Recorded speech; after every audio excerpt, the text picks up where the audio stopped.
mga surprise dates. Nakaka-pretty siya or hindi nakaka-pretty? So, surprise dates? Dalawang klase yan. Nakaka-pretty kasi in-invite ka niya. So, very pag-girl ka doon. Ang haba ng hair mo.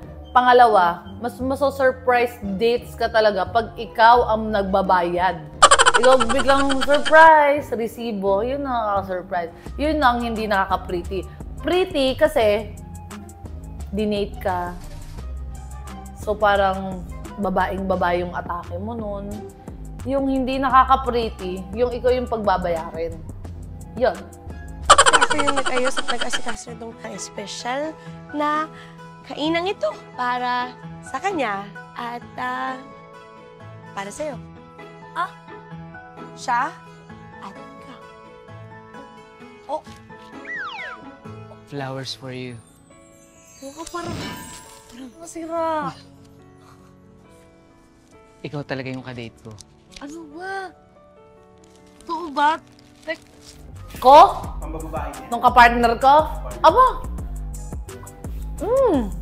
Naalala kita, Hector, ha? Sinota-shota mo ko, tapos mambababae ka rin pala. Tapos sa una ka lang magaling, tapos ano, pagpapalit mo rin naman pala ako, tapos sasaktan mo lang ako, yung feelings ko. Yung pinagdadaanan. Yun, nagkagalit. Hindi nakaka-pretty yun. Sino kasama mo dito? Sige, labas mo! Wala. Kanina pa ako nag-aantay sa loob. Saan ka ba nagpunta? Ha, ikaw palang pok-pok, ha? Kanina pa kita inaantay. Kapal ang mukha mo? Sino ba to? Ay, hindi mo ako kilala. Oh, best, magpapakilala ako sa'yo. Ako lang naman ang asawa nitong batugan na to. Alam ko may asawa siya, okay?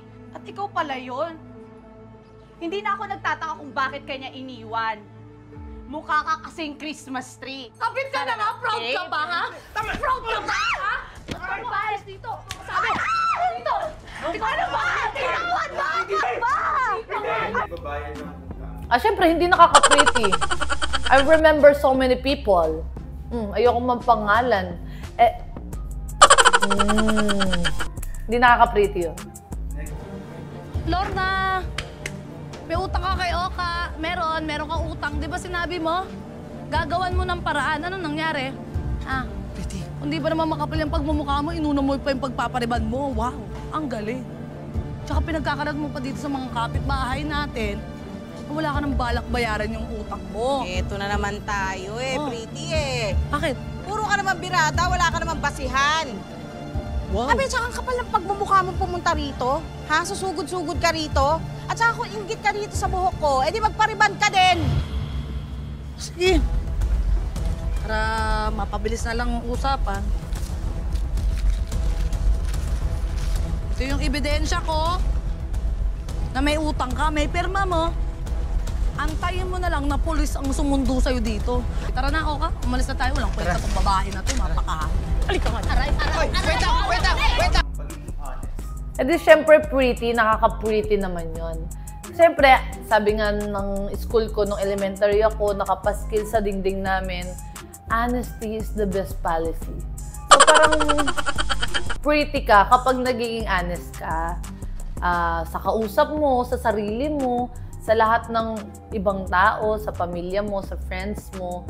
So, honesty is the best policy. Nakaka-pretty. Dok! Dok, yung wallet niyo nalaglag eh. Nako. Thank you. Andito pa naman yung mga credit card ko at mga government IDs ko. Dok, sa susunod doon, mag-iingat kayo ha. Marami pong halang bituka po dito eh. Buti napaka-honest mo. Anong pangalan mo? Pretty po. Thank you, Pretty, ha? Of course, depende na lang sa sitwasyon. Kung paano mo siya tutulungan. Kung magnanakaw yan, tapos lookout ka pala, wag mong tutulungan. Hindi dapat tulungan yung mga ganong tropa. Hindi nakaka-pretty yun. Pero kung tutulungan mo sila in a good way na parang para makahelp din ng ibang tao or pansariling pangangailangan ng tropa mo. Kung naka-LL ka naman, kung nakakaluwag-luwag ka naman, magbigay tulong ka or support ba, kahit moral lang, kung advice lang ba ang tulong na kailangan niya, pinansyal, kung kaya mo magbigay o kung may ibibigay ka man, gawin mo. Kung masama naman yung gawain, kagaya nga ng example ko kanina, na gagawin kang lookout, or gagawin kang asset, tigil-tigilan mo yung pagtulong. Basta ang pagtulong sa tropa, nakaka-pretty. Basta nasa tama ka. Buti lang dito si Pretty para i-mentor. Ay! Nalaglag! Nalaglag agad. Isa pa. Kaya natin yan.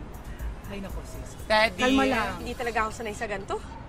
Isipin mo, nung umpisa tayo nag-practice mo. Ora, ang laki na improvement mo, sis. Dahan-dahan. Lakad. Lakad. Balansehin mo lang. Oh, taad. Naku, kamalala ko naman yung apple lang ganito. Baka hindi Mary. talaga to para sa akin. Ano ka ba? Buti nga sa'yo, apple lang. Sa akin dati yung nagtuturo, ang nilalagay sa ulo ko, alam mo kung ano, Ano? baso na may tubig. Oh, mas mahirap. Ay, Ay, isang maling hakbang ko lang, talagang basa ang bunbunan. Kaya ikaw, kaya mo to eh. Oo, kaya try natin Naniniwala ulit. ako eh. Sis, okay lang yan.